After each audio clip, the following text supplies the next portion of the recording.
हिमालय की ऊंची पहाड़ियों में बहुत से रहस्य छिपे हुए हैं। रहस्यमय इस हिमालय पर्वत में ज्ञानगंज नामक एक ऐसी जगह है जहां सिद्ध योगी और साधु रहते हैं। तिब्बती लोग इसे ही संभल की रहस्यमयी भूमि के रूप में पूजते हैं।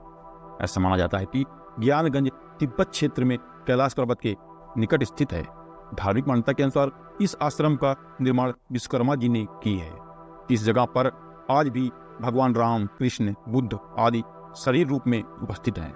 इसके साथ ही इस आश्रम में महर्षि वशिष्ठ, विश्वामित्र, महायोगी गोरखनाथ, श्रीमद शंकराचार्य, भीष्म, कृपाचार्य, कणाद, लस्त, अत्रि आदि को भौतिक रूप में देखा जा सकता है, जबकि सैकड़ों ऋषिगण हजारों वर्षों से ध्यान करते हुए देखे जा सकते हैं। इस स्थान के बारे में सर्वप्रथम स्वामी विशुद्धानंद परमहंस ने लोगों को जानकारी दी थी।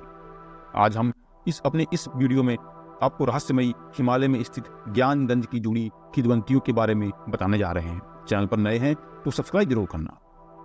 हिमालय की इस रहस्यमयी घाटियों के भीतर कहीं स्थित है ज्ञानगंज, जिसे अमरों की भूमि भी कहा जाता है। इस पौराणिक मान्यता के अनुसार ज्ञानगंज रहस्यमयी अमर प्राणियों द्वारा बसाया हुआ एक शहर है।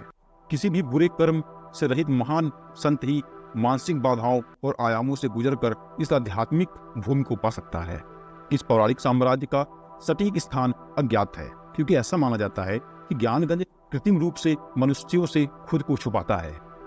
कुछ यह भी मानना है कि ज्ञानगंज वास्तविकता में एक अलग तल में मौजूद है। इस प्रकार उपग्रहों द्वारा इसका पता भी नहीं लगाया जा सकता। ज्ञानगंज का उल्लेख केवल हिंदू पौराणिक कथाओं में ही नहीं, बल्कि बौद्ध धर्म में भी मिलता है। कुछ किंवदंतियां की जड़ें तिब्बत में भी खोजी जा सकती हैं।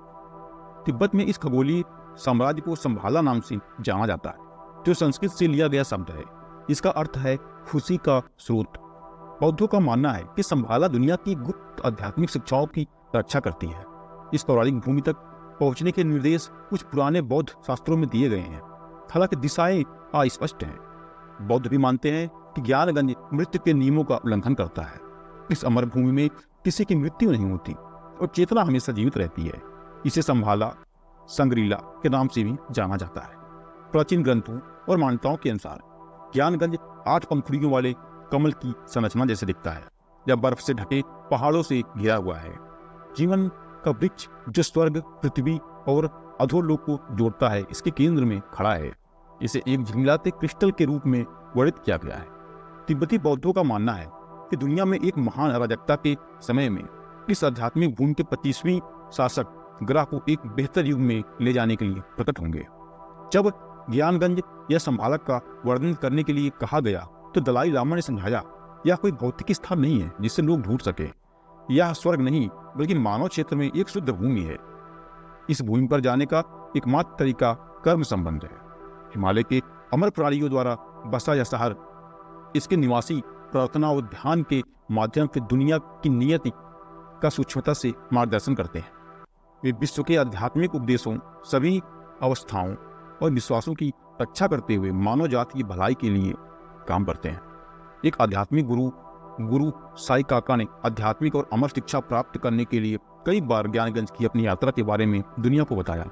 उनके कथन के अनुसार उनकी हर यात्रा के दौरान एक ऋषि ने उन्हें ज्ञानगंज तक पहुंचाया है, और यह राज्य पूरी तरह अलग तल या उच्च आयाम पर मौजूद है।